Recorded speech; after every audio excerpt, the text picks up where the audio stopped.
Indian home grown brands recommendation part 2. First brand వచ్చేసి Vastrado. It's a crazy Indian brand.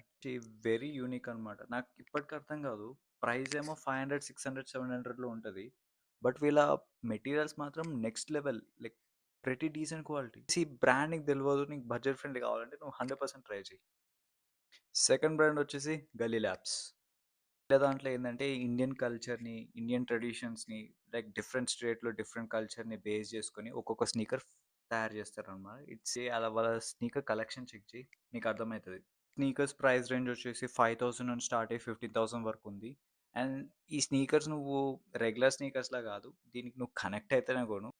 And third brand వచ్చేసి this brand is very personal to me, ఎందుకంటే ఇది మన Vijay Deverakonda brand. I know ఈ brand నీకు తెలిసే ఉంటుంది, but I have to mention it is Rowdy. బ్రాండ్ని నువ్వు ఎదురు విజయ్ దేవరకొండ ఫ్యాన్లా అయినా సెలెక్ట్ చేసుకుంటావు, ఆర్ఎల్స్ వీళ్ళ genuine Indian street style with cultural designs ఇవి చూసైనా సెలెక్ట్ చేసుకుంటావు. And also I'm saving the best brands for my next videos. So ఫ్యూచర్లో కూడా నీకు ఇలాంటి బ్రాండ్ రికమెండేషన్స్ కానీ ఆర్ ఫ్యాషన్ కంటెంట్ మీద ఇంట్రెస్ట్ ఉంటే ఛానల్ని సబ్స్క్రైబ్ చేసుకో. అంటే నేనేదో తోపు అన్నట్టు కాదు, నేను నేర్చుకుంటున్నా, నాకు తెలిసింది నేను చెప్తున్నా. సో నీకు కంటెంట్ నచ్చితే మాత్రం సబ్స్క్రైబ్ చేసుకో.